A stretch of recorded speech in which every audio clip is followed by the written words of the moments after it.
안녕하세요. 30대 중반을 향해 가는 기혼 여성입니다. 결혼을 30대 초반에 하고 겨우 1, 2년 만에 제 시댁 욕을 좀 해보고자 이런 곳을 찾아왔네요. 다른 분들의 사연을 읽지 않았다면 저는 제 시댁이 제일 이상하다고 생각했을 거고 나만 운이 없었다고 자책했을 겁니다.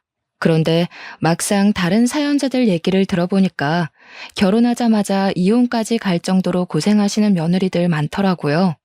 제가 며느리들 사연만 골라 읽어서 그랬는지 모르겠지만 다들 시모 때문에 골머리 앓고 있는 걸 보니 마치 동족 같아서 너무 위로하고 싶다가도 한편으론 저만 고부 갈등 때문에 고충을 겪는 게 아니구나 싶어서 위안을 받았습니다. 저 또한 철딱선이 없는 시모 때문에 멀쩡한 남편까지 안 보고 살고 싶었을 만큼 이혼 욕구가 치솟았던 얘기를 해보려고 해요. 막상 쓰려고 마음먹고 생각해보니 왜 다 시어머니들은 며느리들을 못 구워 삶아서 안달인지 모르겠네요.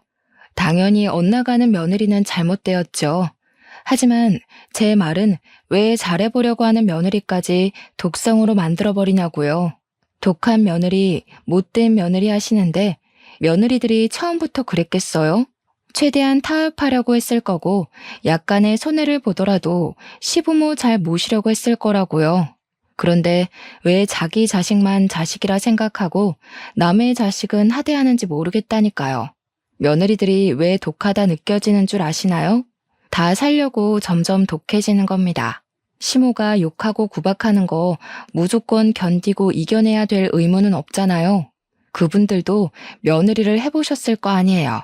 정말 열의 일곱은 시모들이 다 며느리랑 대립한답니다. 며느리들만 시부모 마음 얻기 위해 노력해야 한다는 법 없어요. 시부모도 며느리 마음 얻으려면 맞춰가고 노력을 보여야 된다고 생각을 해요. 옛말이 옳네 마네, 옛날에는 이렇게 살고 저렇게 살았네. 이런 소리 할 수 있다고 생각합니다. 근데 그걸 왜 내리갈고 마나요? 그건 가르침이 아니라고 부를 게 아니라 복수라고 일컬어야 되는 거죠. 안타깝게도 저 또한 시댁 뽑기에 실패를 한 것 같아서 하소연 좀 하려고 컴퓨터를 켰네요. 저희 시모는 어떤 사람이냐면 원래 좀 자격지심이 강한 사람인지 별것도 아닌 걸로 발끈하는 게 약간 있었습니다. 그렇게 사람을 비교해야 돼요. 입 다물고 있으면 반이라도 간다는 말이 괜히 있는 게 아니더라고요. 혼자 나서서 그렇게 차별하고 비교하고 요란을 피우니까 결국 자처해서 파국을 맞는 게 아니겠습니까? 남편 말로는 시모에게 저를 소개하기 전 저에 대해서 미리 얘기를 했었대요. 그냥 연애하는 것도 아니고 조만간 식구가 될 사이니까 그런 소식을 전하는 건 당연한 거라고 생각을 했습니다. 그런데 시모가 제 얘기를 듣고 그 많고 많은 정보들 중 제 나이에 유독 민감한 반응을 보였다고 했어요. 조금 의외였어요. 제가 생각한 건 며느리 될 사람이 뭐 하는 사람이고 어떻게 자랐고 비전이 있는 사람인지 아닌지 정도를 궁금해했을 거라고 생각했습니다. 그런데 하필 나이에 유독 반응했다는 게 들어도 이해가 잘 안 되더군요. 혹시 제가 여자로서 나이가 너무 많다고 생각해 신경을 거슬렸던 걸까요? 굳이 생각해보자면 그 이유밖에 없었습니다. 참고로 당시 제 나이는 32살이었어요. 여기에 대한 의문은 시간이 지나서 상견례를 가졌을 때 시모가 왜 제 나이에 그렇게 예민했는지 알 수 있었습니다. 시댁에는 저와 동갑인 신우가 있어요. 근데 그 신우가 백수예요. 개인적으로 누구 밑에서 일하는 게 체질상 안 맞던 저는 대학 때부터 개인 창업 쪽으로 많이 공부하고 알아봐서 적성을 일찍 찾았고 다른 전공으로 전과까지 하며 졸업 전에 저의 일자리를 스스로 마련했습니다. 그게 현재 운영 중에 있는 게스트하우스입니다. 이 게스트하우스를 잘 운영해서 전국에 체인을 만드는 것이 제 최종 목표예요. 우선 제가 상견례를 갔을 당시에는 서울에만 2군데를 보유하고 있는 상태였습니다. 저 정말로 20대 청춘을 다 바쳐 창업을 준비하고 시작하는 데에 다분했고 제 20대를 돌아보면 일이랑 공부 말고는 딱히 떠오르는 저의 모습은 없을 정도로 열정 있게 살았어요. 그래서 당연히 남들 친구랑 여행 가고 애인 사귀고 그런 풋풋한 추억은 제게 없습니다. 늘 긴 머리를 동여매고 안경만 끼고 다니면서 책이랑 컴퓨터랑만 놀았던 게 저예요. 학창 시절 친구 하나 없이 외로워서 어쩌냐고 묻는 사람도 있는데 주위를 보면 학교 친구란 이유로 점점 안 맞는 인연을 길게 끌고 가는 게 마냥 좋은 건 아니던데요. 제가 좋은 사람이고 성실하기만 하다면 좋은 친구들은 언제든지 주위에 생길 거라고 그렇게만 생각하며 살았어요. 그러니 어느 정도 제 사업체가 마련이 되고 여유가 생기니까 자연스레 남자친구도 만들 수 있게 된 거 아니겠습니까? 제가 남편을 31살에 만났는데요. 저희는 1년 정도 만나고 결혼을 약속하게 되었습니다. 20대 청춘을 모두 창업하는 데만 열정을 쏟은 제 사정을 남편은 엄청 자랑스러워했어요. 그래서 시모한테도 그렇게 저를 소개했다고 합니다. 그 때문인지 시모가 상견례 자리에서 저를 칭찬해 주었는데요.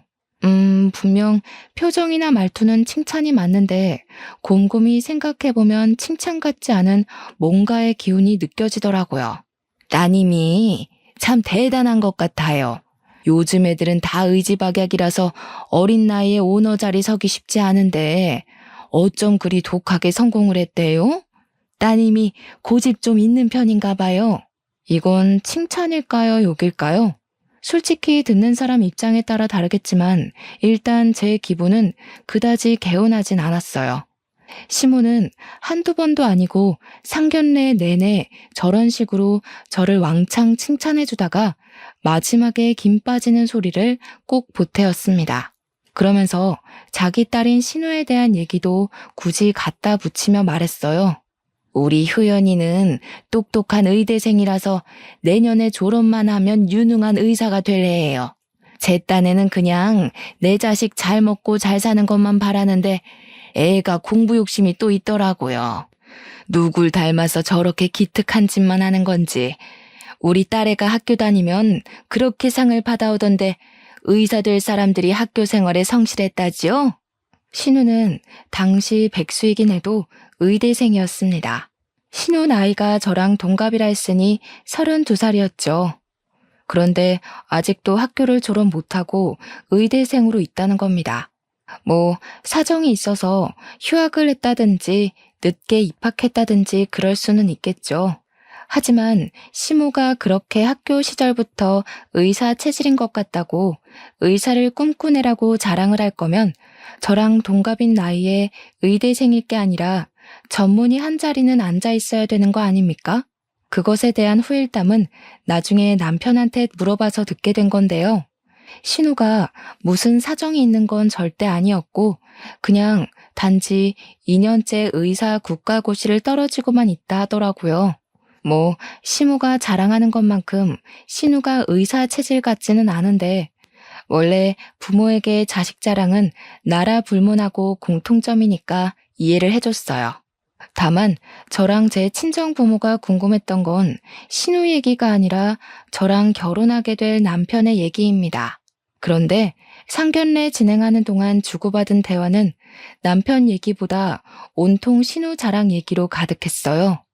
시무가 분명 남편도 사랑하는 게 보이지만 너무 지나치게 신우를 감싸고 도니 처음에는 아들보다 딸을 더 좋아하시는구나 그렇게만 생각해야 했습니다. 그 와중에 시무가 신우에 대해 시끄럽게 떠들 때마다 신우는 아무 반응도 없이 식사만 했어요. 가끔씩 저와 신우 눈이 마주치곤 했는데 그럴 때마다 잽싸게 피해버리고 말더군요. 그게 낯을 가려서 그런 건지 기가 죽어서 그런 건지는 모르겠어요. 일단 제가 보기에 신우는 시모가 자신을 칭찬하고 치켜 세우는 걸 그다지 달가워하지 않는 것 같았습니다. 그때부터 저는 결혼 생활을 하면서도 계속 그런 느낌을 받았어요.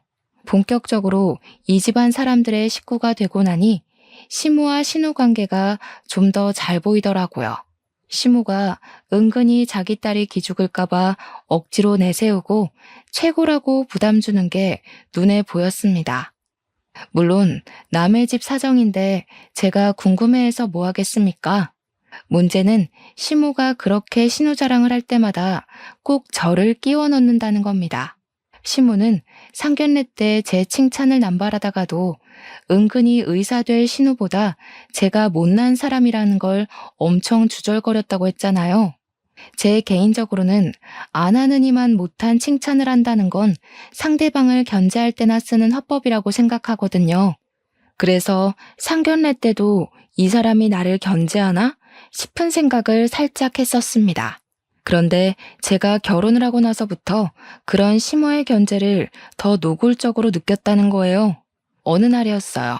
저는 오너이다 보니까 출근이 자유로운 편입니다.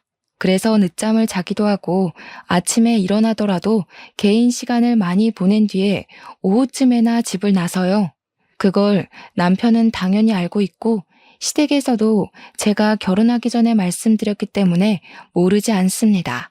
그랬더니 제가 집에 있는 시간을 용케 이용해서 한날 시모가 아침 대바람부터 찾아왔더라고요.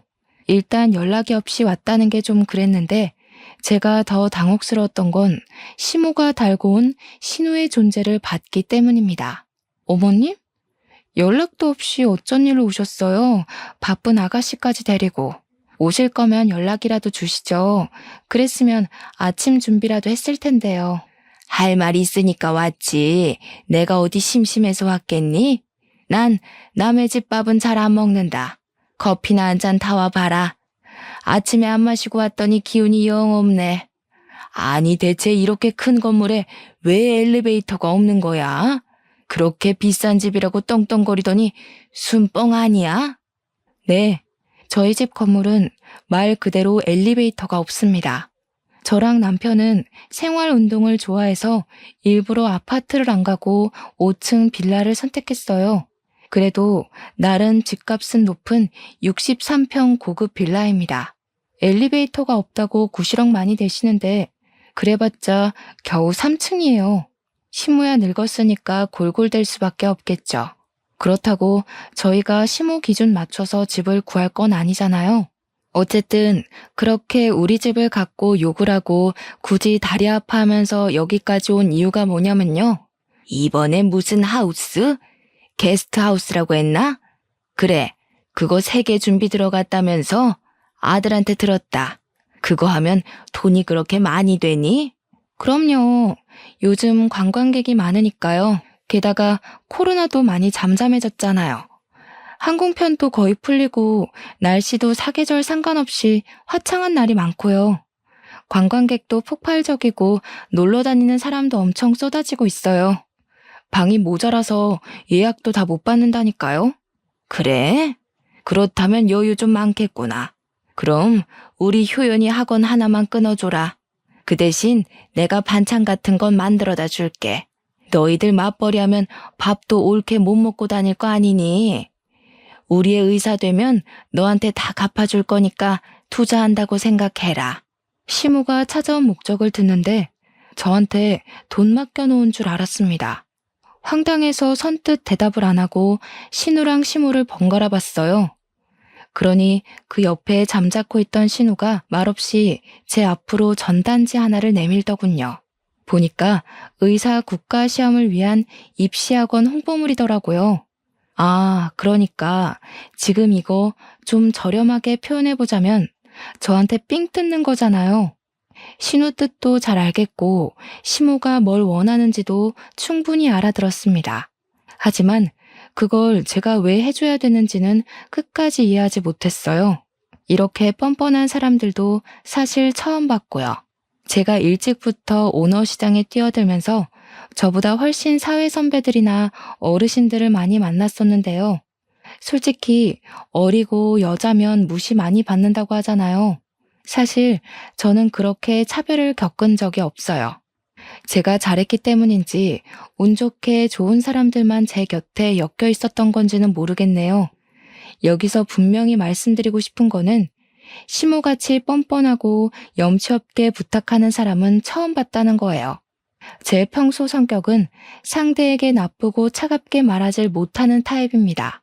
그래서 언성 높이는 사람들과는 말다툼이 나기 전에 바로 손절해버리거나 만약 안 볼 수 없는 사이라면 제 입장을 또렷하고 얌전하게 그리고 최대한 웃으면서 풀어나가려는 사람이에요.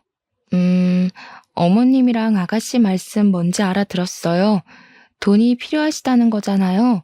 그런데 아무리 생각해도 그 돈을 왜 제가 해줘야 하는지 잘 모르겠어요. 저는 이해가 안 되는 일이면 쓸데없는 짓이라고 봐서요. 혹시 제가 납득할 만한 이유가 있을까요? 쓸데없는? 아니, 이유가 뭐가 필요하니? 너도 이제 우리 식구잖아. 식구가 왜 있는 거겠어? 서로 도움되고 도움 주라고 있는 게 식구 아니겠니? 어머님, 그건 잘못된 생각이에요. 그런 건 식구라기보단 사업 파트너라고 보는 게 맞죠. 그리고 저처럼 피 안 섞이는 가족일수록 그런 돈 얘기는 조심하는 것도 맞고요. 죄송해요, 어머님. 제 입장에서는 별로 납득이 안 되는 이유네요. 아가씨 문제는 해결 못 해드릴 것 같은데 어쩌죠? 시모 입장에서는 제가 바로 수락이라도 해줄 줄 알았나 봐요. 그러니까 당당하게 신우까지 데려와서 통보를 한 것일 텐데 제가 막상 단호하게 거절하니 얼마나 당황했겠습니까? 아마 남편한테 제가 착하고 참하다는 걸 미리 들은 데다가 평소에도 제가 웬만하면 시모한테 네네 했기 때문에 만만하다고 생각한 것 같아요. 속으로 호구 며느리 잡았다고 이기적인 마음을 키워가고 있었나 봅니다. 제가 단칼에 거절하자 신우조차 얼굴을 시뻘겋게 열올리며 시모한테 역정을 냈습니다. 아이씨, 쪽팔려. 그러게 내가 안 될 거라고 그랬잖아. 뭐 대단한 계획처럼 나 데려오더니 겨우 올케한테 돈 뜯는 거였어? 됐어. 나 먼저 갈 거야. 신우는 시모한테만 원망 섞인 소리를 치곤 먼저 집을 나가버렸어요. 상황이 본인 흘러가는 대로 안 가자 시모 또한 벌떡 일어났고 신우를 뒤쫓아서 나가려다가 뒤를 돌아 저한테 한마디 던졌습니다. 너 우리 딸 아직 공부 중이라고 무시하지 마라. 우리 딸이 의사만 되면 아무리 나이 들어도 너처럼 장사하는 애들보단 탄탄대로니까 지금은 네가 돈 많이 버니까 고개 치켜들고 있지? 나중에 내 딸 의사 되면 네가 내 딸 앞에서 머리 조아리고 있어야 될 거다. 네? 무시는 어머님이 하시는 것 같은데요. 아가씨가 백수인 거 신경 많이 쓰시는 걸로 보여요. 아직 공부 중이니까 이럴 땐 옆에서 얌전히 응원만 해주세요. 아가씨가 어련히 잘하겠죠. 참, 어머님 커피 드셔야죠. 기가 차서 정말 내가 어디 아무 커피나 먹는 줄 아니? 그런 싸구려는 입에도 안 된다. 어디 감히 의사 자식 둔 사람한테 시중 커피를 대접해? 갖다 버려라. 시모가 많이 화나 보였어요. 정작 화가 나야 될 사람은 제 입장 같은데 저한테만 거절당한 게 좀 창피한가 봐요. 시모는 착한 얼굴로 한마디도 안 지는 제게 삐쳐서는 현관문을 겁나 세게 닫고 가버렸습니다. 그렇게 가버리고 나서 얼마나 토라져 있었냐면요. 명절에도 저희더러 오지 말라고 하더라고요. 저희한테 연락을 하지도 않고 바라지도 않았고요. 그렇게 무려 1년이 지났습니다. 시모에 대해선 자격지심도 큰데 그만큼 속도 좁은 사람이란 걸 보너스로 알게 된 시간이었습니다. 그리고 1년 후에 들린 시댁 소식은 충격적이게도 신우가 의사 국가시험에 또 떨어졌다는 소식이었어요. 남편한테 들어서 우연찮게 신우 가채점 점수를 들은 적이 있는데 점수가 커트라인보다 훨씬 못 미치더라고요. 과연 국시를 3년째 준비하고 있는 사람이 맞나 싶을 만큼 형편없는 점수였습니다. 이대로면 신우는 평생 의사가 될 수 없어요. 그 말은 즉 신우는 의사치고 공부를 겁나 못하는 편이라는 겁니다. 사실은 의대에 들어갈 성적도 아니었는데 사수까지 해서 간신히 턱걸이로 입학한 거래요. 남편 말로는 그러도록 입바람 넣은 것도 다 시모 강요였다고 하더라고요. 신우가 의대 입학을 한 뒤로 공부에 흥미를 잃어서 성적을 개판으로 관리했을 거라고 남편이 그러더군요. 신우에게 별다른 꿈이 없었기에 시모가 신우의 등을 떠밀어서 억지로 의대를 강요했고 신우도 그냥 생각 없이 시모 시키는 대로 하며 살았던 것 같습니다. 시모 성깔 보면 그러고도 남았겠네요. 남편은 다행히도 번듯한 대기업을 알아서 척척 준비하고 다녔기 때문에 시모가 크게 터치 안 한 거더라고요. 남편도 시모 하는 꼴 보면 열받았던 적이 한두 번이 아니라고 해요. 사춘기 때는 시모랑 싸우면서 하루하루를 보냈다고 하더라고요. 서로 개인주의가 강한 저희 친정 사정과는 시댁 분위기가 너무 달라서 한 번씩 남편 어릴 적 얘기를 들을 때마다 깜짝깜짝 놀라곤 합니다. 어쨌든 저도 1년간 삐쳐있는 시모를 굳이 찾아가 달래주지 않은 건 저만의 사정이 따로 있었기 때문인데요. 이번에 3호점 세우기로 한 건물에 예기치 못한 문제가 생긴 겁니다. 글쎄 2천만 원을 날로 먹고 튄 벽지 시공자 때문에 시공 작업이 제대로 안 되고 있었다는 거예요. 이 문제로 법정 문제까지 가느라 6개월 이상을 시달렸었어요. 어쨌든 겨우 수소문에 믿을 만한 벽지 시공자까지 찾고 계약을 하느라 근 1년을 생고생했습니다. 그만큼 개업 날짜도 계속 미뤄졌고요. 그 당시에는 정말 눈코 뜰 새 없이 바쁜 나날을 보냈기에 한동안 집에도 남편보다 늦게 퇴근했습니다. 거의 자정 다 돼서 들어간 걸로 기억하고 있어요. 아무래도 늦게 들어와서 늦게 자니까 다음날 더 늦게 일어날 수밖에 없더라고요. 그래서 그날도 그랬어요. 1년이나 연락 없던 시모가 갑자기 언질도 없이 저희 집을 또 찾아온 그 섬뜩한 날이요. 기절하듯 자고 일어나서 겨우 안방 화장실에서 정돈하고 거실로 나갔더니 거기서 시모가 혼자 떡하니 집안을 돌아다니고 있더라고요. 너무 깜짝 놀라서 저도 모르게 어머 하고 소리를 질렀어요. 그러자 시모는 별로 놀라지도 않고 마치 집주인처럼 에헴거리더니 곧 새초롬한 얼굴로 와서 앉으라 명령조로 말을 했습니다. 너는 며느리라는 애가 어쩜 시댁 안부를 안 묻니? 내가 연락 안 한다고 너도 가만히 있으면 되겠어? 그런 건 옛날에도 도리가 아니었다.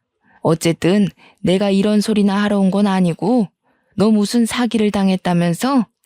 그러게 마음을 곱게 썼어야지. 하늘이 두 눈 시퍼렇게 뜨고 있는 땅덩어리에서 그리 욕심을 부리면 쓰나. 제가 언제 욕심을 부렸는지 모르겠더군요.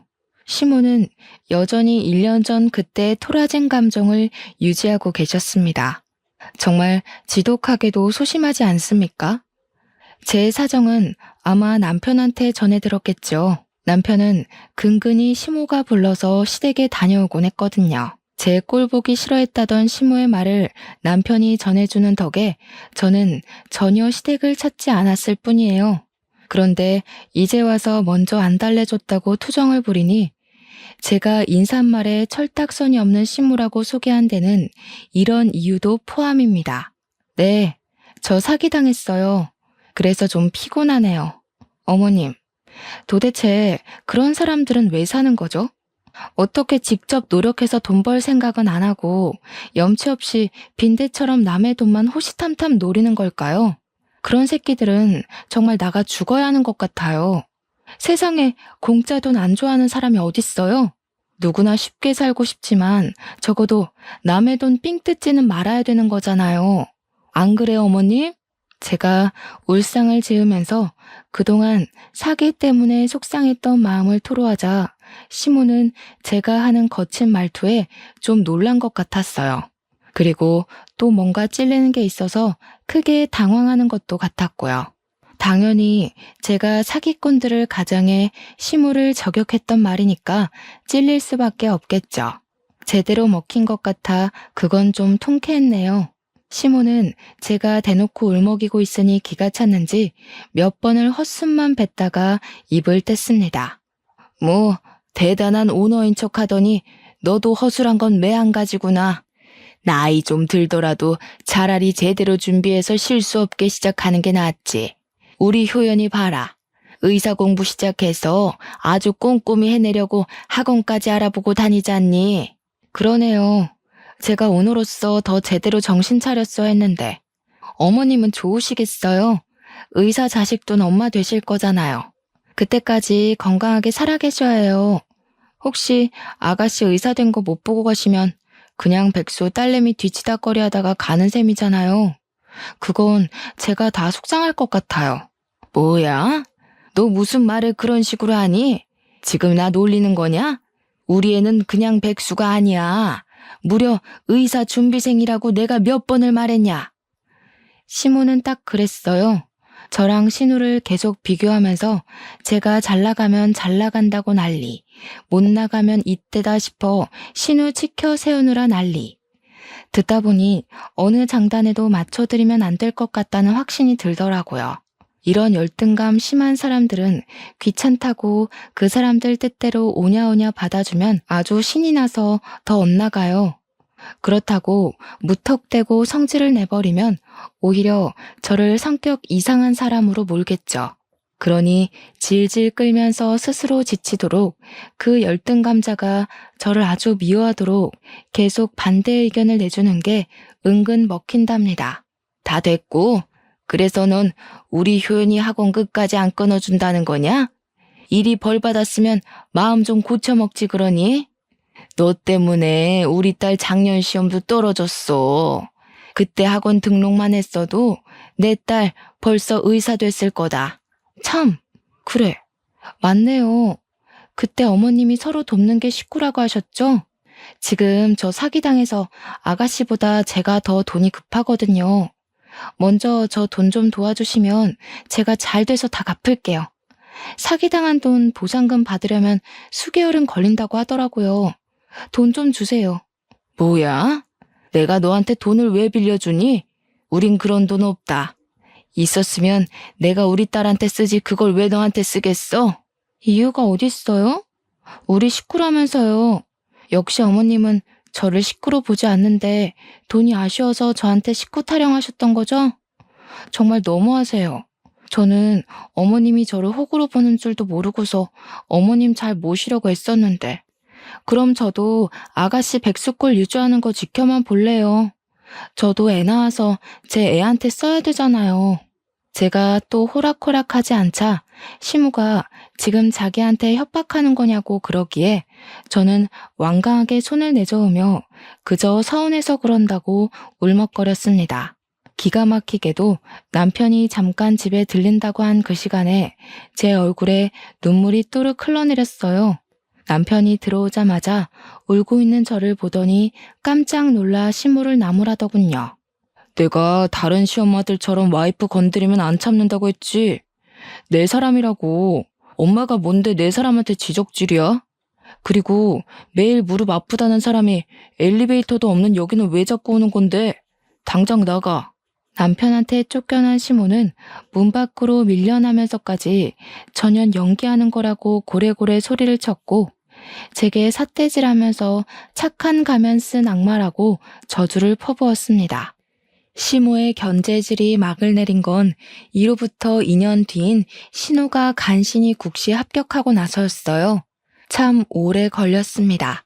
그리고 의학계에서 거의 전교 꼴등이나 다름없던 신우가 의사 면허증을 땄다는 사실은 솔직히 진심으로 손뼉 쳐주고 싶었어요.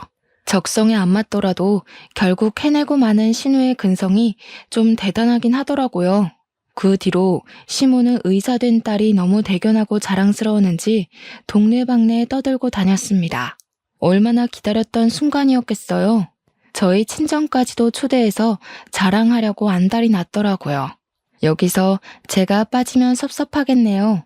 저한테 전화도 잘 안 하는 분이 먼저 전화까지 해서는 저희 집 안부를 묻는 척 신우 자랑 얘기로 마무리를 짓더라고요. 황당하면서도 웃겼습니다. 신우가 합격한 그날 시댁에서는 파티가 벌어졌어요. 저희 친정은 바쁘기도 했고 시무가 당일에 초대를 하려고 했던 거라 따로 시간 내기 어려워 결국 저희 식구들만 다 같이 모였습니다. 남편이 케이크까지 준비해서 신우의 앞길을 제대로 축하해주려 준비했어요. 거기서 시무는 또 저와 자기 딸의 비교를 신명나게 시작했죠. 아이고, 이제야 내가 좀 한숨 놓겠네. 그래, 사람이 박수 좀 받으려면 의사 정도는 돼야지. 어디 장사치 나부랭이로 성공한 거랑 의사가 감히 비교가 되겠니?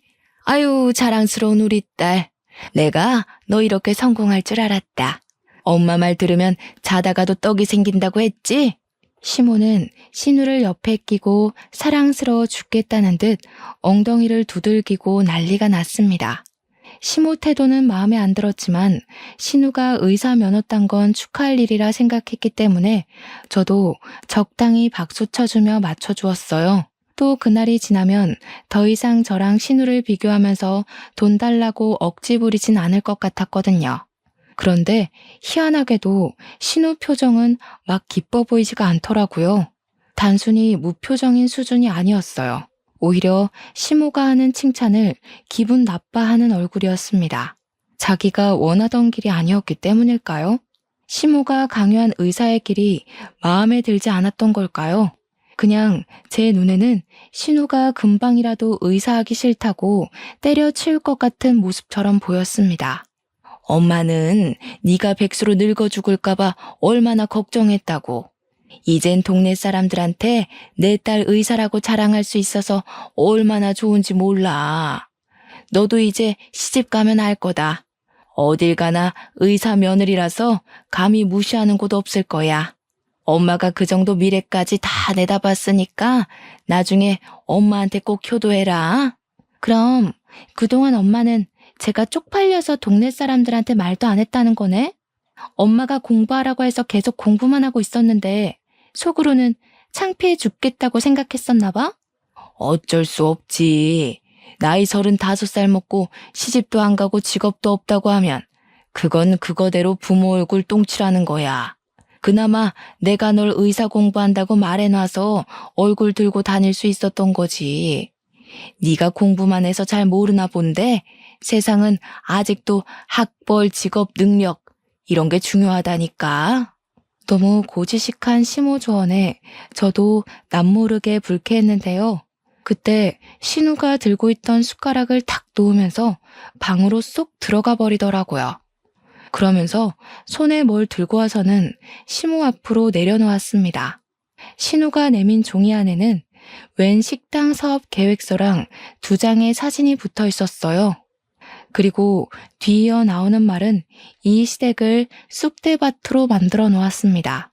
나 그동안 의사 국시 질질 끈 거 일부러 그랬어. 공부도 안 했고 시험도 고의로 더 망쳤던 거야. 그동안 제대로 하는 척 하는 것도 은근 스트레스더라. 아무튼 내가 진짜 하고 싶은 건 덮밥집 사장이거든? 아르바이트해서 모은 돈으로 작은 가게 하나 차렸는데 그렇게 갖고 싶어 하던 의사 면허 따줬으니까 앞으로는 참견하지 말라고. 나 더 이상 엄마 꼭두각시 안 해. 뭐? 얘가 지금 무슨 소리라는 거야? 의사 됐는데 뭘 차렸다고? 아니, 의사 자격증 따놓고 식당 일이 웬 말이야? 너 미쳤니? 의사랑 그런 조무래기 식당이랑 급이 다른데 지금 뭘 하겠다는 거야? 알지? 나 하고 싶은 게 없던 사람인 거. 근데 오빠 결혼하고 올케 보고 마음이 달라졌어. 올케가 어린 나이에 하고 싶은 일 하면서 장사하는 거 보니까 멋있더라고.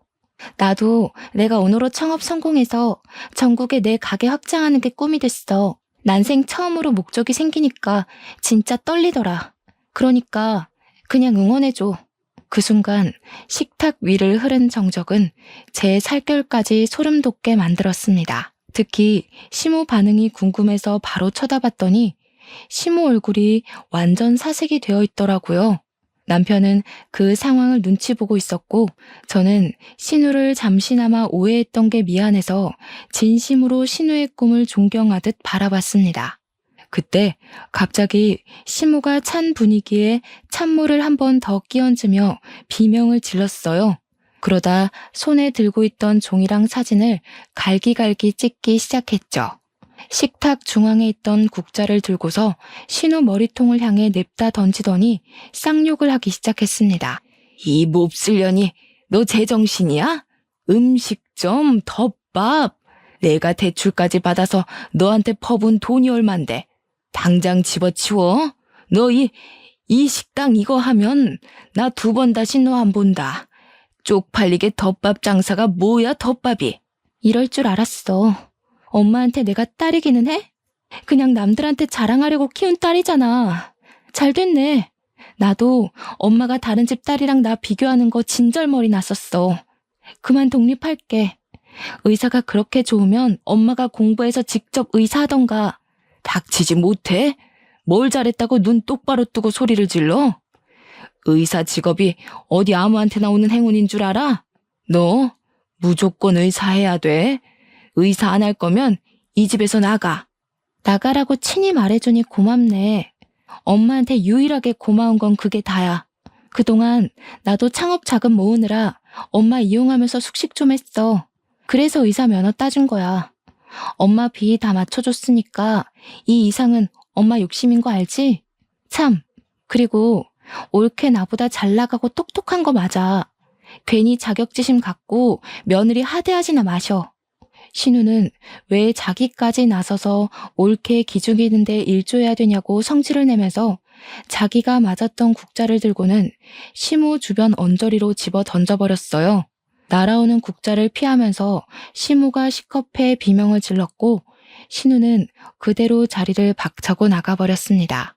한꺼번에 닥친 분을 못 푼 시무가 신우에 대한 배신을 어쩌지 못하고 이젠 저에게 시비를 걸기 시작했는데요. 신우가 의사 안 하고 딴 생각한 게 저 때문이라며 무작정 따지는 거 아니겠습니까? 네가 얄궂은 그런 장사나 하면서 애 마음 어지럽혀 놓으니까 저 모양이 된 거잖아. 내 딸 인생 어떡할 거야? 우리 딸 의사로 안 살면 나 진짜 죽어. 너 그 일 당장 관둬라. 너 때문에 공부 잘만 하고 있던 애가 헷가닥 돌아버렸잖아. 어머님, 제발 사람 좀 되세요. 딸 왜 의사 시키려고요? 저한테 돈 구걸한 것처럼 딸한테도 빌붙으려고요? 딱 보니까 어머님은 죽을 때까지 대우 못 받을 팔자예요. 어쩌자고 사서 밉상짓을 골라 하세요? 안 그래도 인상이 불도구상이시라 좋진 않은데. 이게 정신 나갔나? 너 은근히 웃으면서 사람 엿먹이더라? 일부러 그러는 거지? 싹수 없는 것 같으니라고. 너까지 쫓겨나고 싶은 거냐? 우리 아들이랑 갈라서고 싶어? 사실 남편 때문에 어머님 횡포 참고 살았는데 계속 이런 꼴 보고 살아야 되는 거면 그냥 이혼해도 괜찮을 것 같네요. 여보, 어머님이 우리 이혼했으면 좋겠나 봐. 어떡할까? 우리 이혼할래? 남편은 밥상 위에 위험한 물건들이 또 날아다닐까봐 그걸 치우고 있었는데요. 제 말을 듣고 주방에서 헐레벌떡 뛰어와서는 자기 엄마한테 쌍심지를 켰습니다. 저랑 이혼하기 싫은 남편의 마음이 아주 강력하게 시무를 공격하였어요. 내가 엄마 없인 살아도 우리 와이프 없인 못 살아. 나한텐 한 번도 엄마가 와이프보다 먼저였던 적 없어.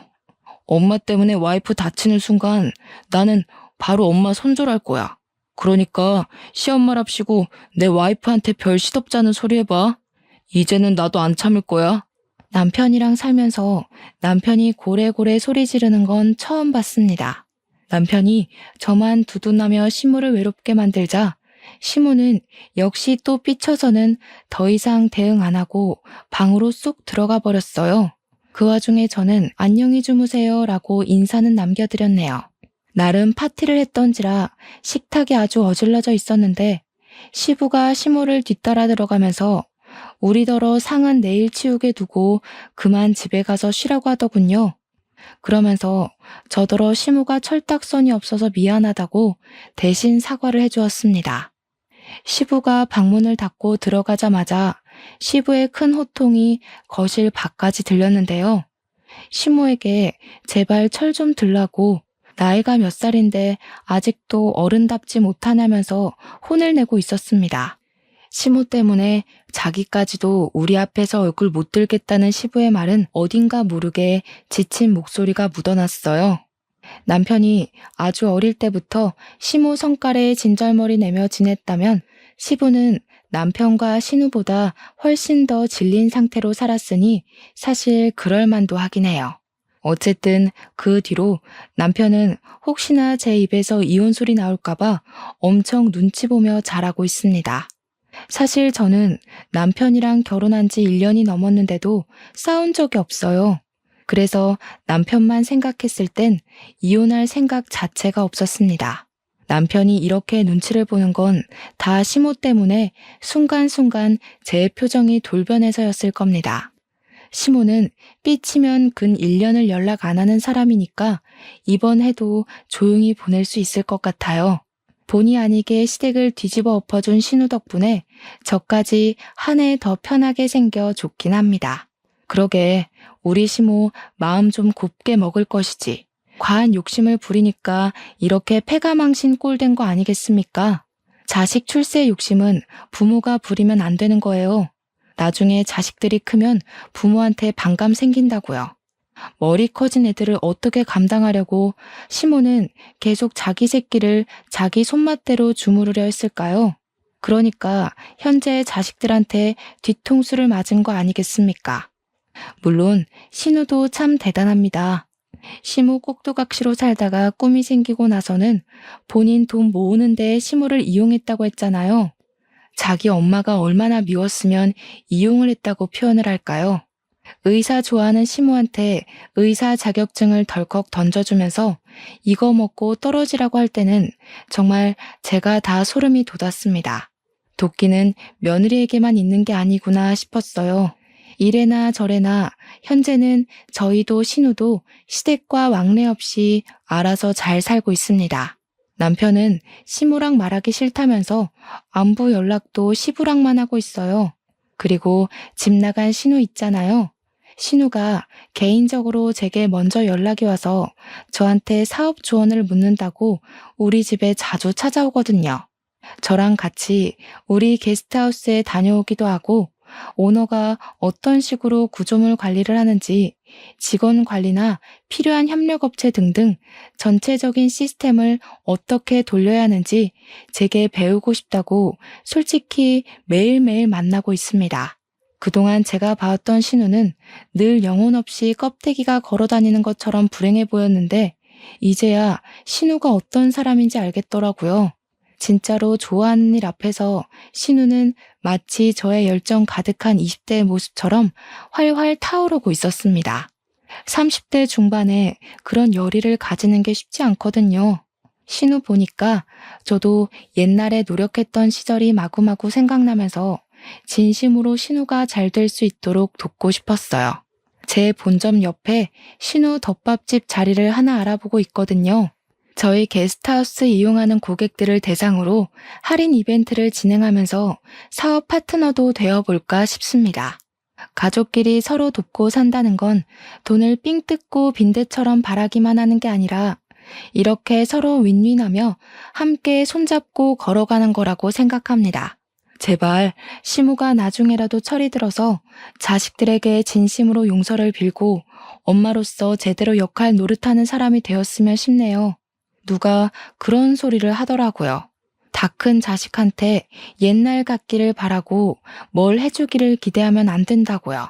자식은 부모의 소유물이 아니니 내 손으로 자식들이 독립할 수 있도록 키워만 놨다면 그건 자식에게 베풀 수 있는 것도 자식에게 받을 수 있는 것도 다 끝났다고 봐야 된대요. 그 이후부터는 자식들이 스스로 효도를 하면 되는 거고 사정이 있어서 얼굴 자주 못 보여주면 그냥 그런 대로 살아야 되는 거라고 하더라고요. 저도 미래의 제 자식을 생각하면 듣기만 해도 속상한 순리이지만 그게 자연스러운 과정이니 자식의 탄생부터 보내주는 그날까지 기쁨과 슬픔은 온전히 부모만 감당해야 되는 게 아닌가 싶습니다. 독수리가 그런다고 하더라고요.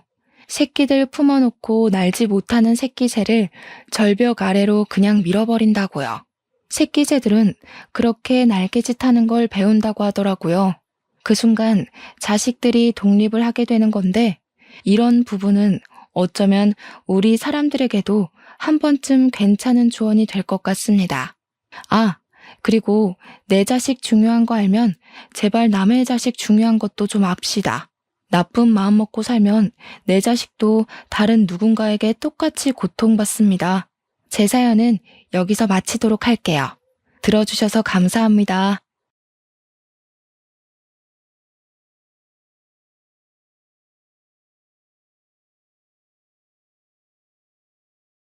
안녕하세요. 저는 딸 하나를 둔 30대 이혼녀입니다. 제가 사연을 올리게 된 이유는 살아생전 제 목숨을 빼앗길 만큼 큰 위기를 겪고 이혼을 했기 때문이에요. 삶이라는 게 늘 건사하기엔 험난한 땅덩어리란 걸 알지만 저는 뉴스에 나오는 사건, 사고 안 겪고 잘 살 줄 알았습니다. 그냥 적당히 부부싸움하고 적당히 고부 갈등 느끼며 남들 지내는 것처럼 그렇게 평범하게 살 줄 알았어요. 제 결혼 생활에 믿을 수 없는 존재가 나타나 저의 행복한 미래를 순식간에 망가뜨릴 줄은 몰랐단 말입니다. 기적적인 사연들도 덜어 있었으나 주로 사연자분들이 억울하고 슬픈 경험담을 이곳에 많이 올리는 것 같길래 저도 한번 들러보았습니다. 내 이야기 하나쯤 쓰는 거야 누구나 어렵지 않잖아요. 제 사연도 어딘가에 공개되어 많은 분들께 들려드릴 수 있다면 갑갑했던 마음이 편할 것 같더라고요. 그렇다면 제 일이 저만의 기억과 불행으로 남지 않고 누구에게나 일어날 수 있는 사례쯤 되지 않을까 싶었어요. 그래도 자랑거리가 아니라서 큰 용기 내어 글을 써내려가는 것이니 위로 어린 시선으로 봐주셨으면 합니다. 저는 이혼남이랑 결혼을 했습니다. 초혼에 이혼남이랑 결혼한다고 하면 다들 말리세요. 저도 당연히 집안의 반대가 심했고 주위 사람들도 친구, 동료 할 것 없이 저의 결혼을 부정적인 시선으로 바라봤죠. 저랑 남편은 직장에서 만나 자연스럽게 이어진 관계거든요. 제가 남편에게 빠진 이유는 솔직히 될 수 없습니다. 그 사람의 배려가 좋았고 다정하게 저를 봐주는 눈빛이 좋았고 저보다 저를 더 신경 쓰고 챙겨주는 손길이 좋았는데 그런 호의적인 태도가 제 마음속에 쌓이고 쌓이다 보니 저도 모르는 사이에 어느새 그 사람을 좋아하고 있더라고요. 제 마음을 정확하게 깨달은 순간은 잘 알고 있는데 그건 바로 남편이 전처 얘기를 할 때였습니다. 희한하게 남편과 살갑게 대화를 하다가도 남편 입에서 전처 얘기만 나오면 기분이 확 죽어버렸어요. 그때 제가 그 전처한테 질투를 느끼고 있다는 사실을 눈치챘고 남편을 좋아하고 있구나라는 걸 똑똑히 알 수 있는 부분이었습니다. 남편도 분명 저에게 호감이 있는 것 같은데 저한테 확실한 의사 표현은 하지 않더라고요. 아마 제가 초혼이기 때문에 자신의 존재가 괜히 제 앞길을 막는다고 생각했던 것 같아요. 남편이 그만큼 저를 신경 써주는 게 너무 제 눈에 보였고, 저도 어느 순간부터 남편의 그런 태도를 신경 쓰다 보니까 어느새 깊어진 마음 때문에 제가 먼저 고백을 했습니다. 남편은 저를 감히 거절할 생각을 못하면서도 미안해 했어요. 자기가 이혼남이라서 사과를 했고 제 연애사에 먹칠을 하는 것 같다며 사과를 했죠. 하지만 남편은 제게 오점이 되는 존재가 아니었습니다. 이혼한 게 어때서요? 제가 초혼 입장이면 이혼남이랑 연애하면 안 됩니까? 법에 어긋난 짓을 하는 것도 아닌걸요. 남편은 연애하면서 제게 평생 겪어보지 못할 만큼의 마음을 주었습니다. 이런 건 이혼남이 아닌 미혼 남자친구한테서도 느껴보지 못했던 사랑이었어요. 그때만 해도 마음의 크기와 태도는 이혼을 했고 안 했고로 나눠지는 것이 아니라 그 사람의 됨됨이와 진실한 감정으로 만들어지는 거라고 생각했습니다. 저는 남편과 혼전 임신을 하게 되었어요.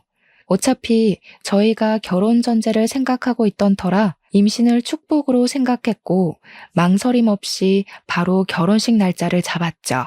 남편이 다정했던 것만큼 시부모도 정말 자상하고 좋은 분들이었습니다. 저는 시집 잘 갔다는 생각을 했을 정도로 고생 없이 지냈어요. 시부모가 먼저 배려를 해줘서 저희는 갈등 없이 분가를 진행하기도 했었어요. 그리고 제가 출산을 할 때까지는 시댁과 남편에게 최고의 대우를 받았습니다. 시모가 굳이 저희 집을 찾아와 임신에 좋다는 몸보신 음식을 많이 만들어 주었고 남편도 제가 뭐 입만 다시면 이것저것 챙겨주면서 늦은 새벽까지도 편의점을 뱅뱅 돌았어요.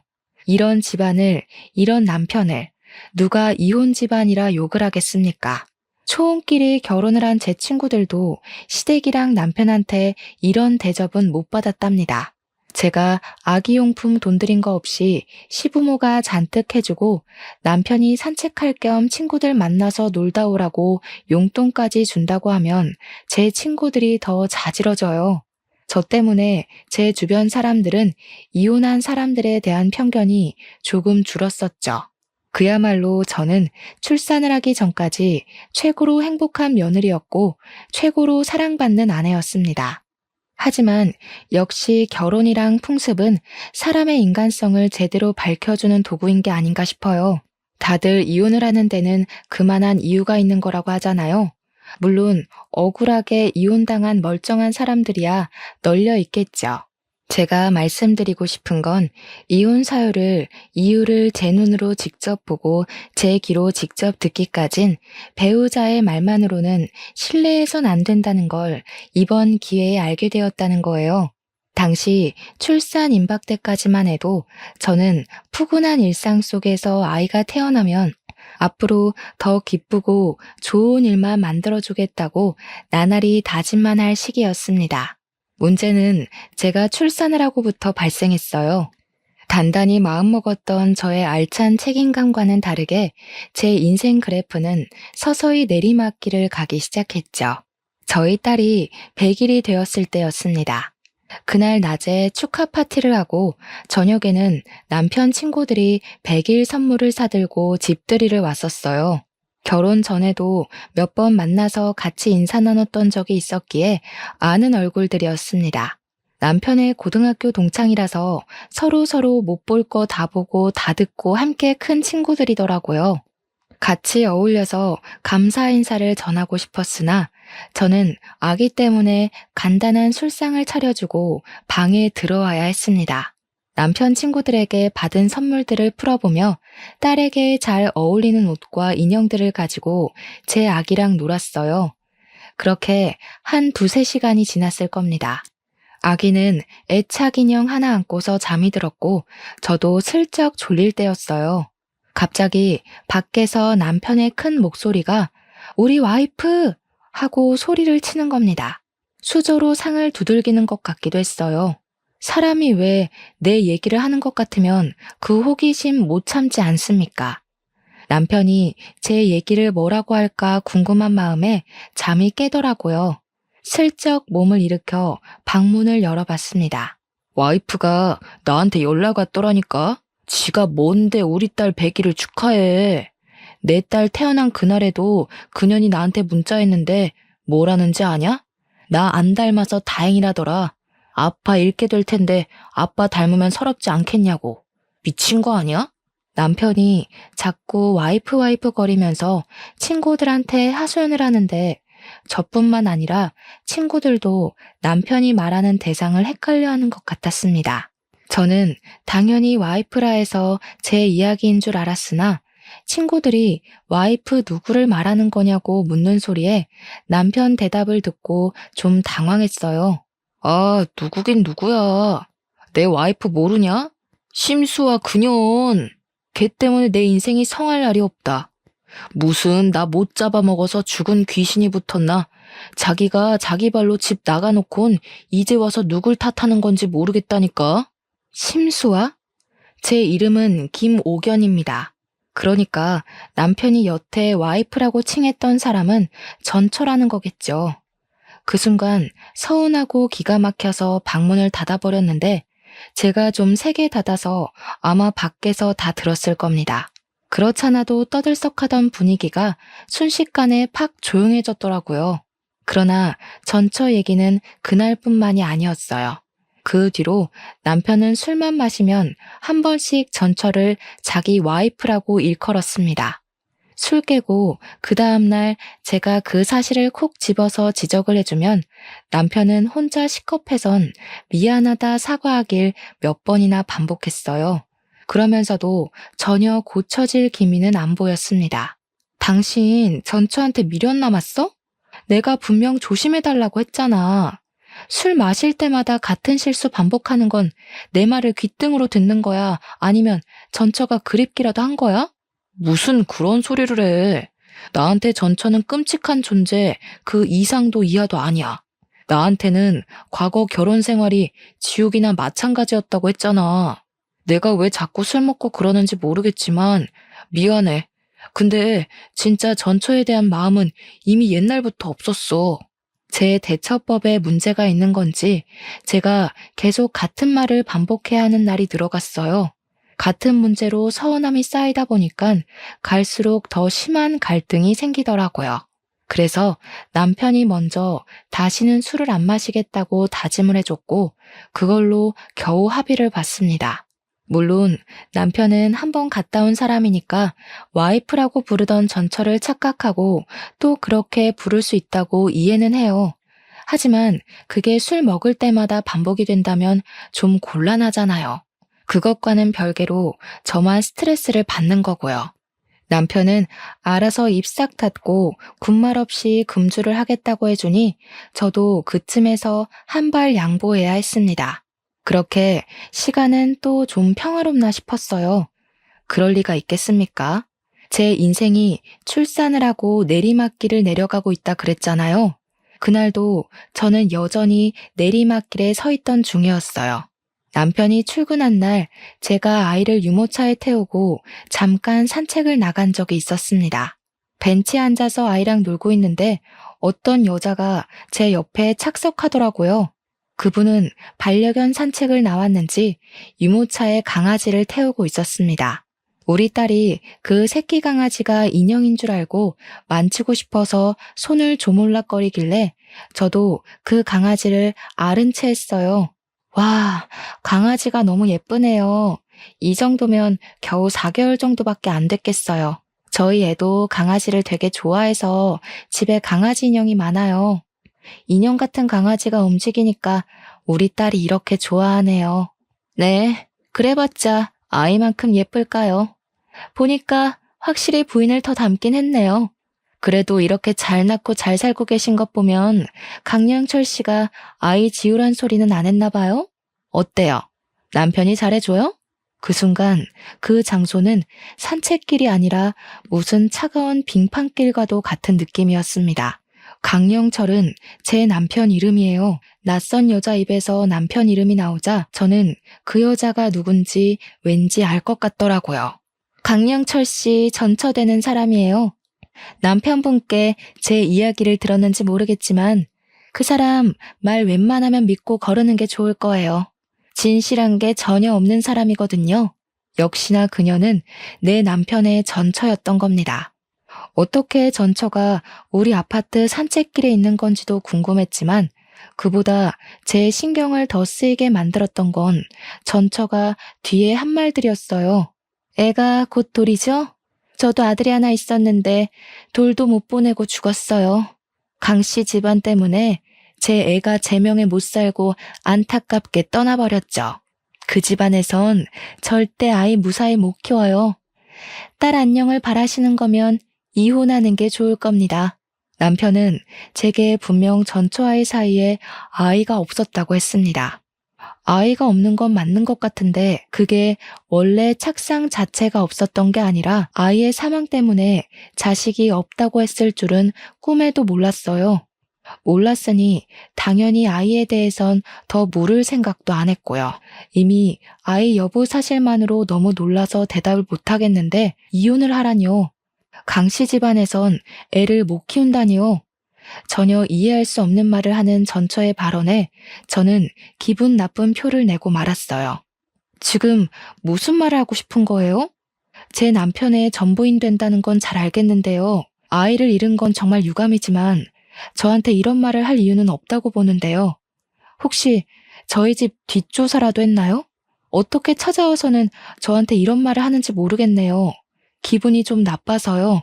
그만 가볼게요. 돌 때까지 애 간수 잘하세요. 시부모한테 맡기지 마시고요. 자식 조종하는 부모나 부모한테 조종당하는 자식이나 쓰레기인 건 매한가지예요. 그런 쓰레기들 때문에 자식 잃어보지 않아서 모르시겠죠. 그래서 미리 경고하는 거니까 딸 지키고 싶으면 정신 똑바로 차리세요. 자꾸 찝찝한 소리를 해대는 전처에게 화가 나서 내가 그만하라고 소리를 질렀더니 거기에 우리 딸이 놀라서 울고 전처는 제게 고개만 까딱 인사하고 사라져버렸습니다. 정말 어딘가 모르게 섬뜩하고 기분이 나쁜 여자였어요. 그 이후 저는 산책도 더 못하고 집에 돌아와 버렸고 그날 남편 퇴근하기만을 기다렸다가 전처에 대해 물어봤습니다. 도대체 그 사람 뭐야? 왜 당신 전처가 왜 우리 아파트 마당에서 보이는 건데 왜 나한테 그런 이상한 소리를 하고 우리 애를 갖고 협박을 하냐고. 근데 당신 애가 있었어? 그 여자 말론 아들 있었는데 죽었다고 했어. 대체 내가 들은 게 다 뭐야? 저도 남편을 기다리는 시간 동안 너무 답답하고 무서워서 이것저것 질문을 던졌더니 남편이 급하게 사색이 되면서 전처에 대한 행방만 묻더라고요. 행방은 저도 모르죠. 몰라서 이렇게 당신한테 묻는 거 아니냐고 하니까 남편은 별다른 변명 없이 앞으로 산책 나가지 말라는 말만 하고 제 의문을 풀어주진 않았습니다. 제가 집요하게 물어도 평소와 다른 모습으로 버럭 성질만 부릴 뿐 그 전처를 이상한 사람 취급만 했어요. 정신병자 수준으로 이상한 여자니까 앞으로는 우연히 마주치더라도 그 어떤 얘기도 듣지 말고 자리를 뜨라는 것만 지시했습니다. 제가 보기엔 아무래도 남편이 전처 일에 대해서 뭔가 숨기는 게 역력한 눈치였어요. 남편의 저런 초조한 모습은 결혼하고 처음 보는 모습이었습니다. 그래서 저는 며칠 뒤 애를 데리고 시댁을 찾아갔어요. 돌잔치 얘기를 의논하러 갈 겸 남편이 풀어주지 않은 제 궁금증을 해결하기 위해서요. 그런데 어머님, 남편 전처 말인데요. 아이가 있었다고 들었는데 혹시 무슨 사고가 있었나요? 다른 건 아니고 얼마 전에 저희 아파트 앞에서 전처되는 분을 만났거든요. 어딘가 모르게 남편한테 앙금이 있는 것 같아 보여서요. 제 말을 듣고 놀란 시모는 들고 있던 찻잔을 놓치며 발에다 뜨거운 차를 쏟았습니다. 제가 더 놀라서 허겁지겁 휴지를 뽑아 시모를 챙겨드렸는데 그 와중에도 시모는 제게 전처에 대한 질문만 물을 뿐이었어요. 그러면서 옆에 앉은 시부는 전처 욕을 하기 시작했는데요. 그년이 기어코 나타나지 말라니까 어른 말을 귓등으로 쳐듣네. 그래서 새아가는 그년을 산책 갔다가 마주쳤다고? 그년은 그런 부자 동네에 기웃거릴 사람이 못 돼. 이거 분명 일부러 찾아온 거다. 내 인연을 확 그냥. 대체 그 여자가 무슨 생각으로 거길 왔다니? 기가 막히고 코가 막혀서 말도 안 나오네. 또 그런 일이 있거든 절대 상종하고 있지 마라. 경찰에 확 신고를 해버리던지. 그 악랄한 것이 어쩌자고 우리 애들 앞에 나타났대? 제게 시가 사람들은 그저 좋은 분들이었는데 전처 얘기만 나오면 남편도 그렇고 시부모도 그렇고 다른 얼굴빛을 드러냈어요. 도대체 뭘까? 이러니까 전처의 존재가 더 궁금했습니다.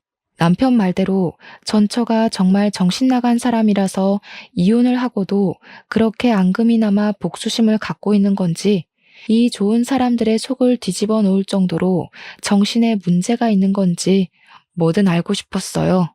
그런데 다들 제게 수상쩍은 태도만 보여줄 뿐 제대로 알려주는 사람은 아무도 없었습니다. 그럴수록 제 마음속 불안은 커져갈 수밖에 없었어요. 시댁이랑 남편이 초조해할 정도로 전처가 정신나간 여자라면 전처가 제게 했던 말이 단순한 시기는 아닐 거잖아요. 그렇다고 다시 전처를 만날 수도 없는 격이 아닙니까? 시부모 말 들어보면 전처 형편이 안 좋은 것 같은데 그런 사람이 단가 40억대 아파트에 살고 있지도 않을 거고요. 그날 전처가 정말 저를 일부러 찾아온 거라면 당연히 저 또한 이 숨겨진 실상을 알아야 될 의무가 있다고 생각했습니다. 하지만 그 사이 저는 아무것도 알아내지 못했어요. 제가 무슨 탐정도 아니고 탐정을 쉽게 고용할 용기도 없었고 남편한테 한 번씩 물어본 것 말고는 노력해서 은밀하게 정보를 캐낼 만큼 여유가 있는 것도 아니었습니다. 딸한테 신경 쓰느라 시간만 보냈죠. 그러다 보니 돌잔치가 코앞으로 다가와 있더라고요. 그때쯤엔 전처의 일을 어느새 잊고 있는 때였습니다. 어쩌면 전처가 불안감에 무뎌지길 바래서 그만큼이나 시간을 두고 기다렸는지도 모르겠네요. 시부모가 돌잔치 전날 우리 집에 와서 저녁 식사를 같이 한 적이 있었어요. 시부모가 사주신 한복을 미리 입혀보기도 하고 제게 그동안 애 보느라 고생했다고 용돈과 함께 제 한복까지 손수 맞춰와서는 피팅해주기도 하셨습니다.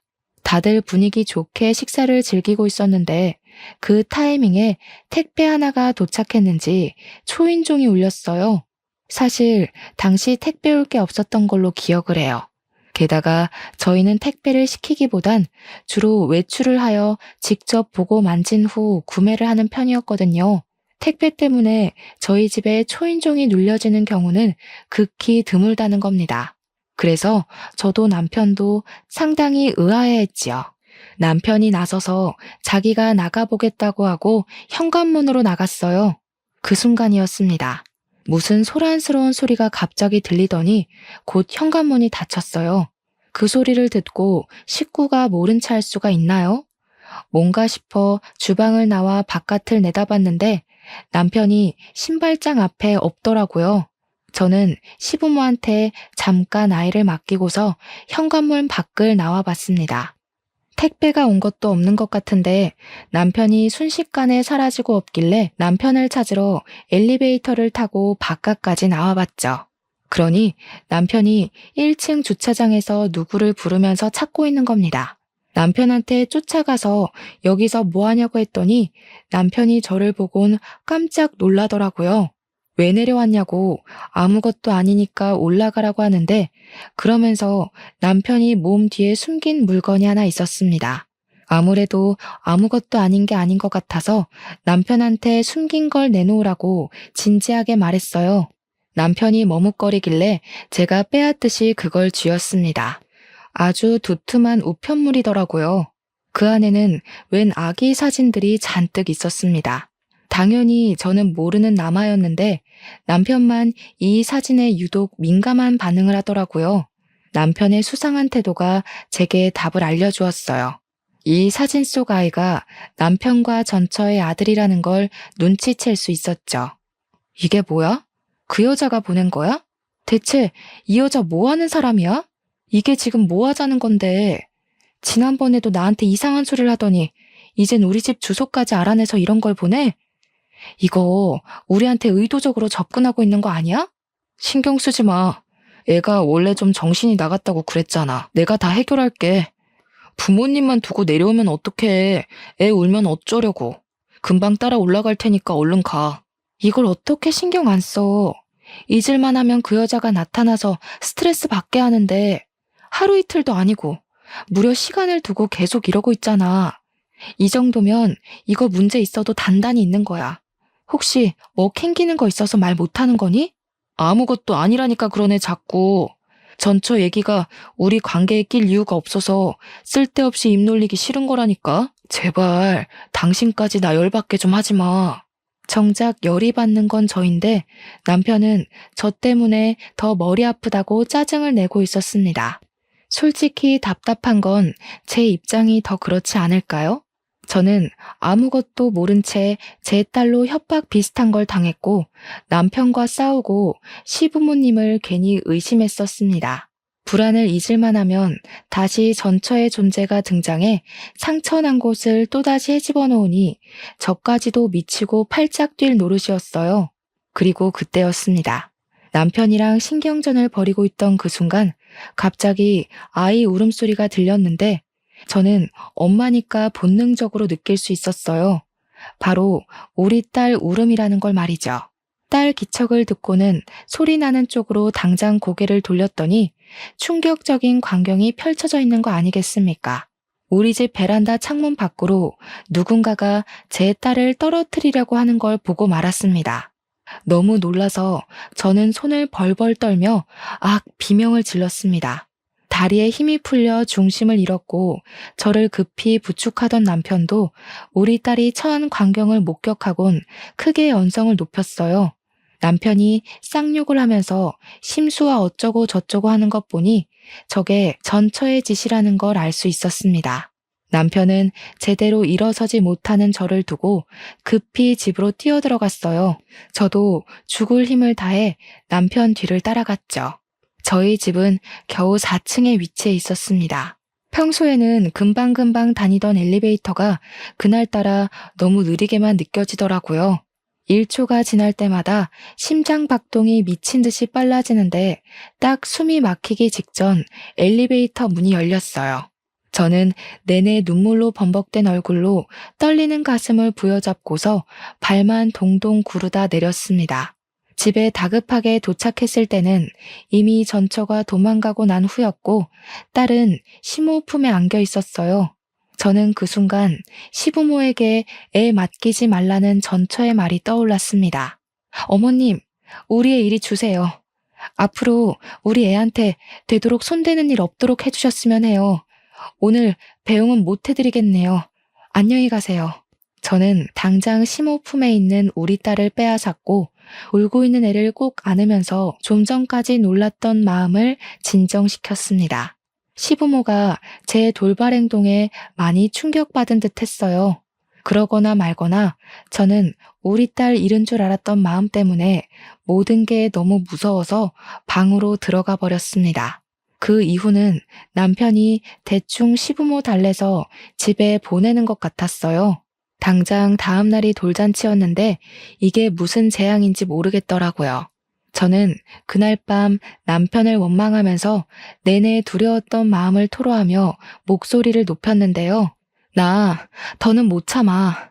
우리 애가 사고 날 뻔했어.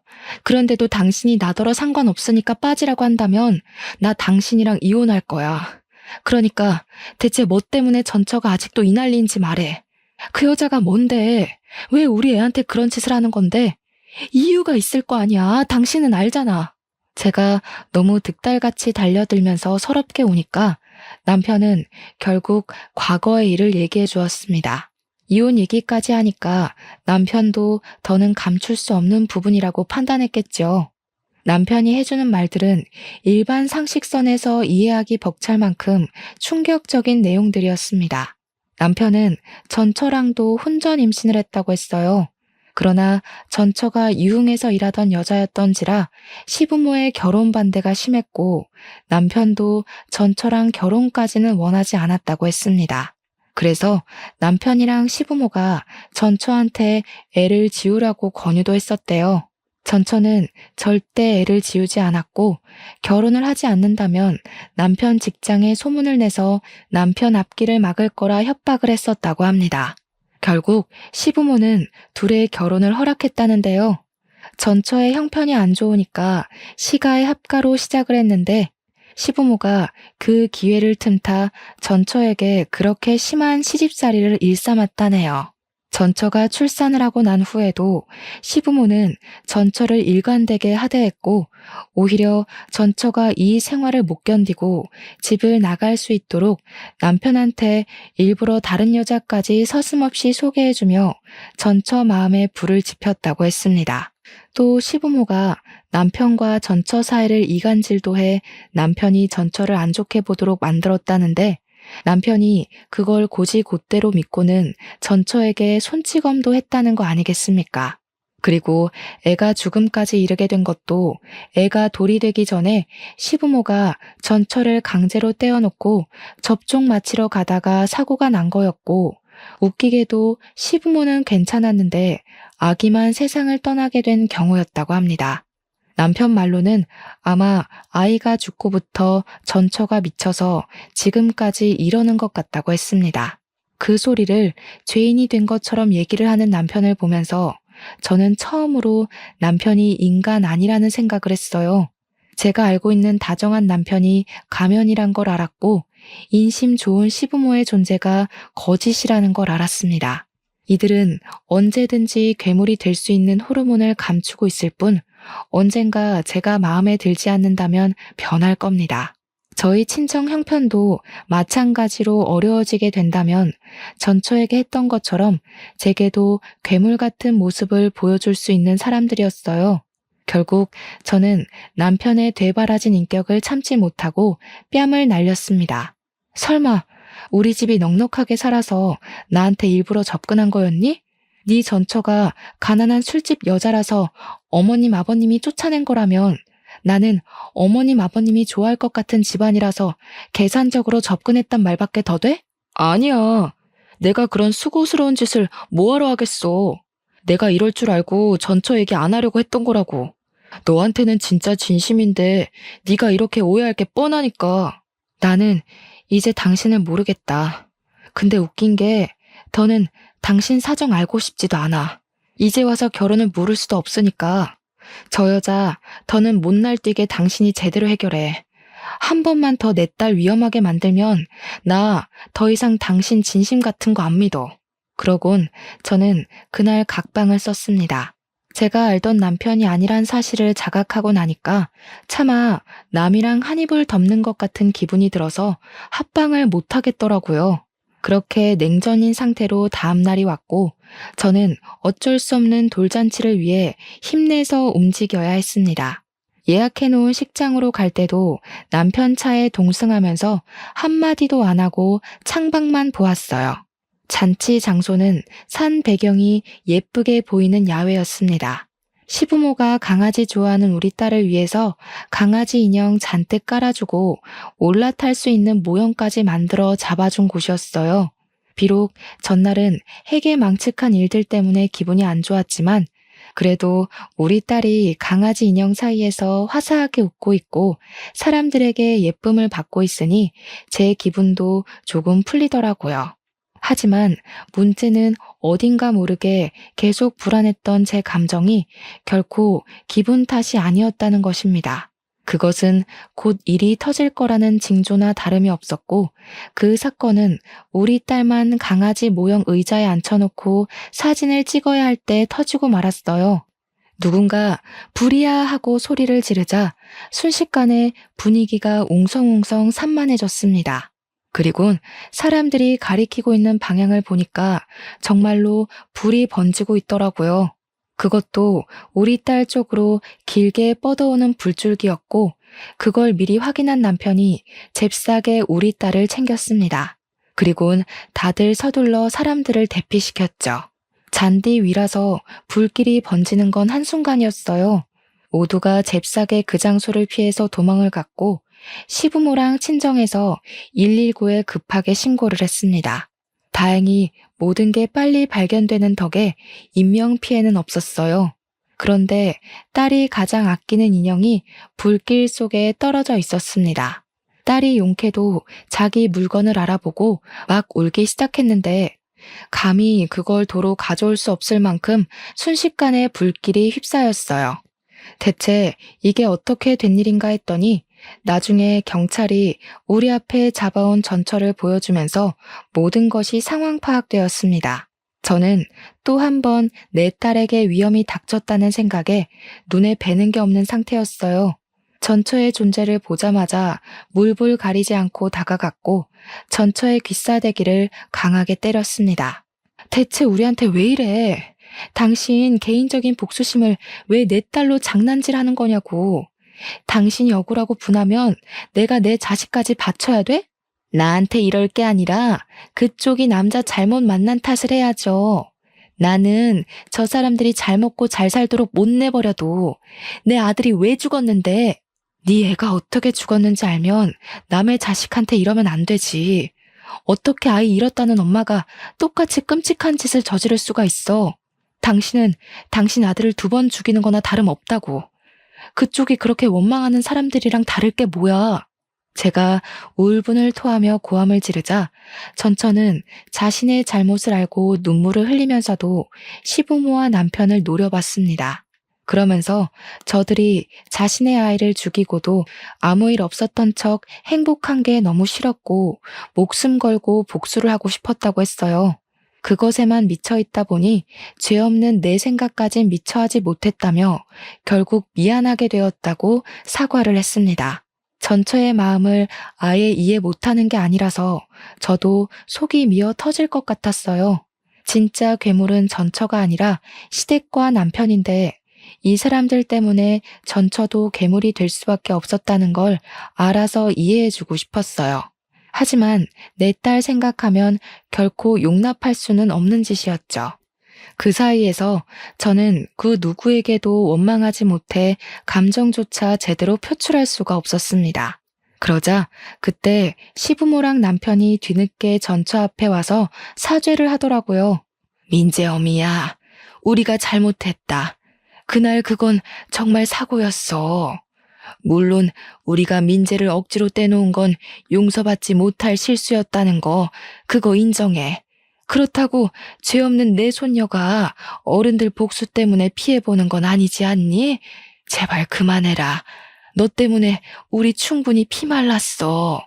그래, 복수를 할 거면 나한테 해. 네 눈에 띄지 않게 살려면 나 진짜 찍소리도 안 하고 얌전하게 지낼 수 있어. 그러니까 제발 내 딸은 건들지 마. 이렇게 부탁할게.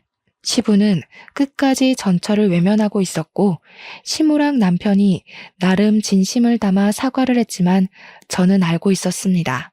그것이 이미 늦은 용서인데다가 자기들이 살고자 하는 비굴함이라는 걸요. 그래서 전처가 그런 핑계 섞인 사과를 받아주지 않을 거란 것도 예상을 했어요. 전처는 그들에게 마지막으로 침을 뱉어주며 경찰에게 끌려가면서도 소리를 질렀습니다. 내 아들 불쌍하게 보내놓고 내 딸 내 손녀 잘도 짓거리네. 당신들 내가 절대 지옥에서 못 벗어나게 해줄 거야. 차라리 죽는 게 낫겠다 싶을 만큼 또 찾아가고 계속 나타날 거야. 아무것도 못 해보고 죽은 내 아들의 한 어떻게든 당신들 이용해서 풀어줄 거니까 매일 피말라 죽는 기분이 뭔지 느껴봐. 전처의 발언은 그 자리에 있는 모든 사람들과 공직자들에게 불쾌감을 넘어 안타까움을 안겨주었습니다. 그리고 저희 시댁과 남편은 순식간에 천하의 몹쓸 놈들이 되어버렸죠. 이 모든 광경을 지켜보면서 저는 더 이상 이 아슬아슬한 집안을 감당하기가 버거웠어요. 그래서 우리 딸의 기쁜 생일날 남편에게 이혼을 요구하고 말았습니다. 남편은 제 말에 놀라서 무슨 소리냐고 또 해명을 하기 시작했어요. 쟤 그냥 하는 말이야. 그래봤자 방아쇠로 몇 년은 깜빵에서 썩을 운명이라고. 더 이상 이런 일 없을 거야. 방금 사과한 것도 적당히 걔 비위 맞추려고 했던 거지. 나 솔직히 잘못한 거 없어. 내가 지 아들 죽였나? 자기 아들 운명이 거기까지였던 걸 괜히 우리 탓하면서 난동 부리는 거야. 이런 것도 해명이라고 하는 건지. 정말 사람 같지도 않은 탈을 마주하면서 구역질이 나올 뻔했습니다. 그리고 언젠가는 이 비굴한 모습이 제게도 향할 독화살일 거라는 생각이 들었어요. 사람은 모든 걸 잃었을 때 본 얼굴이 나온다고 하잖아요. 남편의 밑바닥을 이렇게 노골적으로 확인하게 되니 그동안 자신했던 저의 판단들이 모두 잘못되었다는 걸 느꼈습니다. 저는 치밀어 오르는 우라를 참지 못하고 남편의 귀싸대기를 한 대 날렸어요. 딸을 위해서 과감히 남편을 버리기로 마음먹었죠. 당신은 그 여자한테 진심으로 사과를 했어야 했어. 다리가 절단 나도록 무릎을 꿇었어야 했고 머리에 피가 나도록 쳐받고 잘못을 빌었어야 했다고. 잘못한 게 없다고? 당신이 저 여자를 만났던 거, 지우라고 협박했던 거, 시부모한테서 지켜주진 못할 망정 똑같이 괴롭힌 거, 이건 다 잘한 짓이니? 그냥 당신은 당신 자체가 잘못인 거라고. 알았어. 다 알았으니까 여보 제발 이러지 마. 왜 저 여자 일에 휘말려서 우리가 헤어져야 돼? 저 여자 말 다 진짜는 아니야. 우리가 이혼하면 저 여자 좋은 일만 시켜주는 꼴 된다니까? 한심한 새끼. 끝까지 자기가 뭘 실수하고 있는 줄 모르네. 저 여자의 죽은 아들도 어쨌든 네 새끼 아니야? 어떻게 네 새끼를 그런 식으로 말할 수가 있는지 모르겠다. 이제 보니까 정신 나간 건 저 여자가 아니라 너네 집안이었네. 아무래도 너네 집안은 평생 자식 팔자 손주 팔자 없을 사주인가 보다. 그만 이혼하자. 모두가 제 결혼을 부러워했고 제가 대접받고 산다고 생각을 했는데 그런 분위기 속에서 이런 결과를 보여주고 말았으니 정말 수치스러웠습니다. 저 하나만으로 이 망신스러운 곤욕을 당하는 거라면 그래도 견뎌는 봤을 거예요. 그런데 저희 친정 식구마저 제 꼴을 다 목격했잖아요. 제가 이런 사람과 결혼하고자 목에 핏대까지 세우고서 친정 식구들을 설득했었단 말입니다.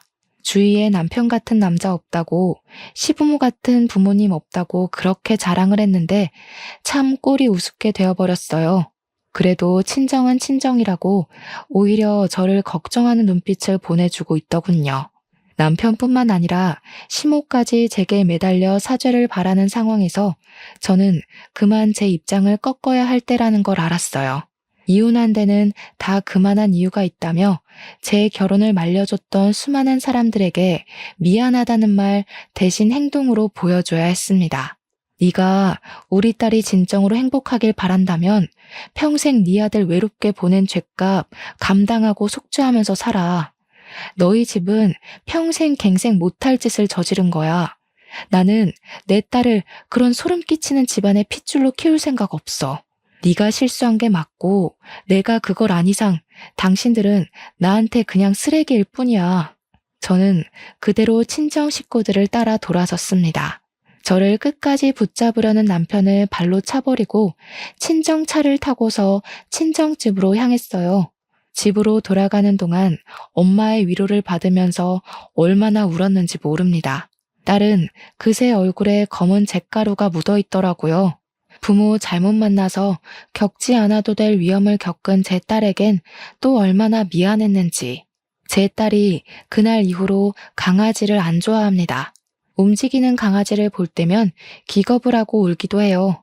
겨우 2살이라도 자기 딴에는 무의식 속에서 그날의 공포를 느끼고 있나 봐요. 그럴 때마다 제 가슴은 또 한 번 찢어지고 맙니다. 결국 그동안 저의 푸릇푸릇했던 마음과 기분들은 전부 당시에 뭣도 모르고 자만했던 저만의 허상들이었어요.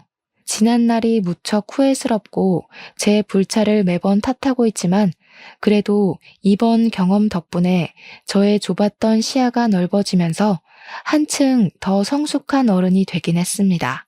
딸을 위해서 남편을 깎아내는 고통을 얻었어도 저는 우리 딸이 무사한 게 먼저기에 제 판단이 옳았다고 생각해요. 뒤늦게라도 올바른 길을 찾아 걷기만 한다면 중간에 어떤 험난한 비탈길을 지나왔다고 하더라도 전부 제 삶의 밑거름이 되는 셈인 거 아니겠습니까? 주위에서도 저더러 손가락질하기보단 따뜻한 위로의 손길을 더 많이 보내주고 있어요. 그럴 때면 제가 인생을 헛살아온 게 아니라는 게 느껴져서 위안이 됩니다. 그래요. 사람이 실수하는데 등급이 어디 있겠습니까? 누구나 할 수 있는 실수, 저는 좀 크게 겪었다 생각하고 말려고요.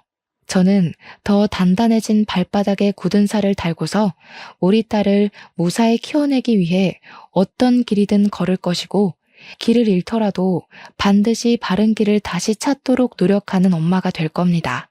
전처는 현재 방화죄로 징역살이 중이라는데 아직 용기가 없어서 면회는 못 가봤지만 언제 한번 시간을 내서 들러볼까 해요.